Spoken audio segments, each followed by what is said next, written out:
Hello and welcome to another Greenlight demo. Today we're going to be playing a game called Lonely Star. Now this one stood out to me because of how just bizarre everything in it looked, which was a surprise because the logo didn't really stand out much. Probably could have done something better for that because I imagine a few people are going to miss out on this. And from what I've played, this is a really interesting game. Now in the demo, the resolution isn't that great. That you've got to play in a tiny window and there's no menu or options, so you're sort of stuck with these black bars on the side. What you do get is 3 different saves. Now I've already got one save from when I played through the demo before and one save when I was testing stuff earlier that I've already deleted. So for the purposes of this video we'll go ahead and make a new save and name our character.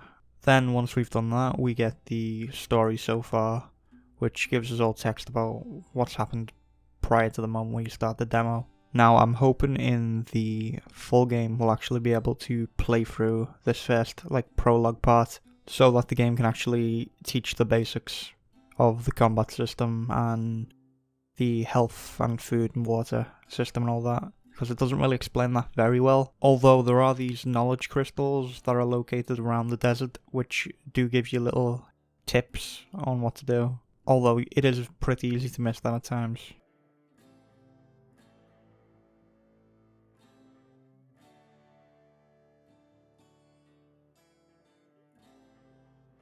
So anyway, now we can see the controls. They're really basic. You've got Q for inventory, E to talk, open doors, everything. Left click to use your item, right click to crouch and dodge, or spacebar. As you can see, we just do a roll around. Now here it leaves out a few items for you. I'm not sure why they don't just give you those items straight away, because they can be pretty easy to miss. Right, there we go, we've got all our items. And now we're ready to head off. And if we crouch down in these bushes here, you'll see we turn a darker colour and we're able to use these bushes to stealth around enemies during the day. Now let's take a look at the inventory. So from the inventory you're able to sleep. You've got your corn, your other food and your water and your corn seeds, and then all your weapons as well as your torch. You've also got a map which you can look at. Here it shows where you are and your objectives and a few other icons along the way. It would be nice if you were able to switch between weapons, food, and magic just using hotkeys, because instead you have to press Q, select the item you want, come out, and then left click and use the item. If you could just do it mid-combat, you could switch out a lot quicker. There is also a crafting system in place where you can spend energy to make torches, arrows, or apply poison to the arrows. And you can use corn to make more magic. Now that we've looked at all that, we can head on down to the rest of the town. And as you can see, there's a few characters we can talk to and interact with. Wouldn't be an RPG without a lot of text. The text is all nicely presented. I do like the little pictures that are sometimes animated on the side of the bar. That is a nice addition. As you can see though, you do get a lot of text on the screen at once. Anyway, we can head off now and have a look at the rest of the town. Get this woman who comes out and says she's got something for you, and just wait there a minute. I have tried waiting there a whole minute, but she doesn't actually come back out. You've got to actually leave the town before she'll interact with you again and give you what she had. Anyway, we're going to head over here, and before we leave the town we actually have to pick up a weapon. I have tried going up there and getting inside there, but you can't actually get in, it's locked, and I don't know how to talk to the woman up there. So we have to go up here and then go grab a weapon. Now one problem with this game is it can be hard to actually see what's going on sometimes. As you can see in some of the more darker areas, it's hard to tell what you're walking into, and you sometimes get stuck on places where I feel you shouldn't. Like here in particular, you can actually get in here, but it's difficult to get in. And you can't really see where, and then I sort of get stuck inside here as well, and I have to roll to get out. There we go, we're out now. So we can go upstairs and collect a weapon. We get a choice in a minute.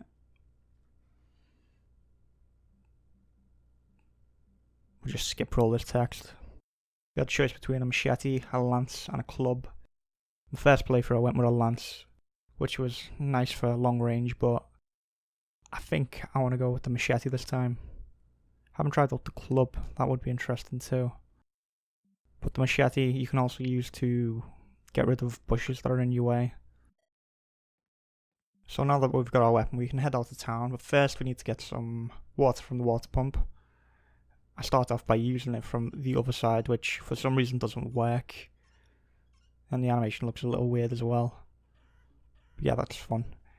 The water system and the food system and sleeping isn't really explained because you seem to have a limit when you've drank too much or eaten too much or have had too much sleep. You don't actually regain energy once you use it again. It doesn't really explain that, but you do get prompts every so often saying it's too hot, which is telling you to drink, or I'm hungry, which tells you pretty much what you need to do, though the limit is invisible to you and you can't actually see any hunger, water, or, sleep bars, which would be helpful, though I do like the prompt system. It's just, I'd like to know when the limit is. Anyway, now we've got a flute, which I'm not sure what the actual purpose of the flute is. I assume at some point we'll be able to use it to do something with animals or spirits maybe, but that'll be later on, I'm sure. Here these bushes do damage to you, and you can see a bit of the injury system. You sort of have to crouch down anytime you take a hit, so you take less damage, or you use your healing spell to remove the injury entirely. We can actually just cut through these bushes, but it does get a bit annoying. And here we have the desert knowledge crystals. There's a few of these scattered around. But again, it would be nice to have a proper tutorial. And here we get a prompt saying it's too hot, so we can just take a drink of water. And I'm not sure how much you have to drink, but I assume if you just drink a bit, you're okay. I think if you don't drink, you start taking a bit of damage over time. Anyway, here we should be able to get to see a little bit of the combat. As you can see, this cloud comes around here, and then you enter the spirit world, which you'll have these weird spirits that you have to fight. Now these guys go down pretty easily. All you have to do is roll into them, give them a few whacks with the machete. Now there is a lot more to the combat. You can actually hold down the left mouse button just to block attacks and parry, and you can use the right mouse button to duck under attacks and roll past some. And you can stealth and leap on people if you left mouse button and right mouse button down at the same time.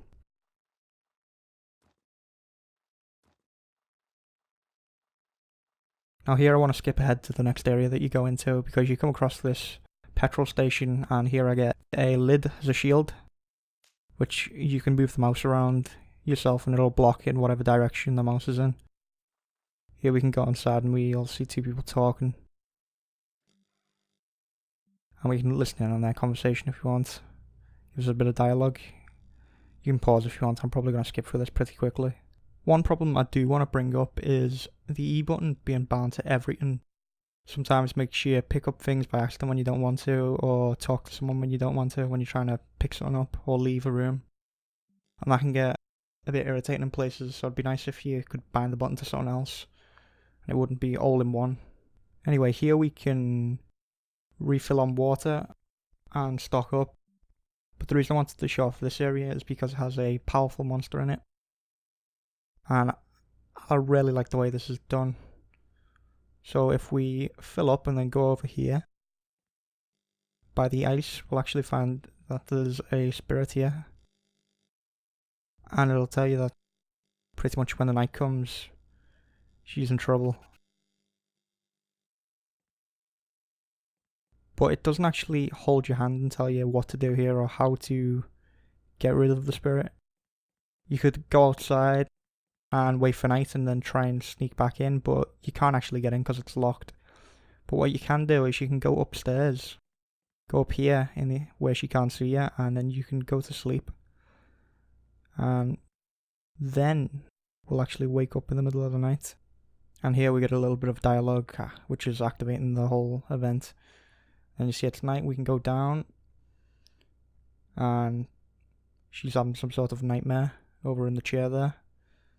So what we can do is go down into the stock room, which we're going to need our torch for because we can't see. For some reason I can't actually light it. Oh, there we go. And then the torch for some reason goes out again, I'm not sure why.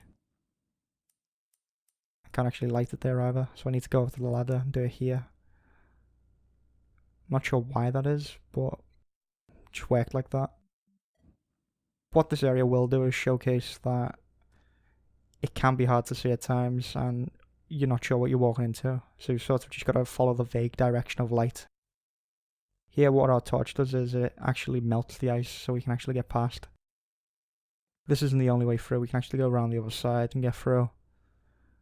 On my first playthrough I actually came down here and got caught by the monster right here, and then I ran because I never knew how powerful the monster was, and then later again fought it in another room, which didn't actually happen in this playthrough, but it made it a lot more tense. And my torch goes out here. For some reason the powerful spirit actually freezes the torch so you can't use it, which makes actually navigating down here a lot more difficult. So I'll get my shield back out and then I need to head over this way in the vague direction of the light, because that sort of tells you where to go. And you can see the spirit making noises all around us, so I'm not actually sure what it is at the moment. We end up in this room where there's actually ice on the floor, which gives us this balance meter, which is the same for when you're parrying. So you have to stop moving every so often so you don't fall over. And there's canned food all over the place, which I should have picked up, but I never. But in the parry system, if you take too many hits, you'll eventually fall over, so ideally what you want to do is roll over and parry again. Here the monster actually, as it gets closer, the lights all go out. What I have to do is jump on it and then knock it down, but then it jumps on me and you've got to press E to get off it. It actually goes down really quick, which I never experienced in the first playthrough, which is kind of anticlimactic after all the lights go out and it's chasing you all over the place. What I would like if there was like more down there, because I think the combat really shines when there's a lot of enemies on the screen at once. And for a powerful monster, it went down rather quickly. I would have liked if you'd encountered it a few more times before you got to the end room and then you had to fight it. But I'm not sure if that's because I went through the rooms too quickly or something. What I did actually pick up at the end was a metal tape, which you can give to the guys who gave you your weapon. And you can get one of the other two weapons, or you can upgrade your strength, agility, or energy. And all you have to do to actually give it to them is just go in your inventory and click on the tape and it'll take you right there. And then drop you back exactly where you were, which is nice and convenient. I like that. Now there is a lot more to this demo, but I want to cut this here and actually sum everything up. First of all, this is one of the most interesting games I've played, and the scenarios you come across are great. The one with the powerful monster I showed especially had great atmosphere to it and was great the way it's presented to you. I think the charm of this game is going to be the exploring and figuring out different things you can do. The issues with this, however, are that the game doesn't tell you enough at times, and it could benefit from having a tutorial for everything at the start, during the prologue. Although I do think figuring things out will be the charm for some people. Visually, the game's art is really nice, although it can be hard to tell what is going on at times, as you seem to get stuck in places where you shouldn't, with buildings seemingly stretching back further than they should, and rooms being smaller than they look. And the E button for everything as well can cause problems at times, with you sometimes leaving somewhere or talking to someone by accident when trying to interact with something or pick up an item. One last issue I never actually got to show in the video was when enemies drop items like corn in separate stacks, and you have to stand over the corn and then repeatedly hold down A until you've picked up all the different stacks. I'm not sure why instead you can't have all the corn in one stack and you can't just pick everything up at once. Overall though, it is one of the most interesting games I've played on Steam Greenlight, and frankly hasn't gotten the attention it deserves on there, which might be partly to do with the logo of the game, which I'd probably recommend changing. It doesn't really show off much, and it's just the font doesn't look great, and so most people are going to go through the list and probably skip over it. I really can't wait to see the full version of this game because it is certainly looking like something special. It certainly deserves to be greenlit.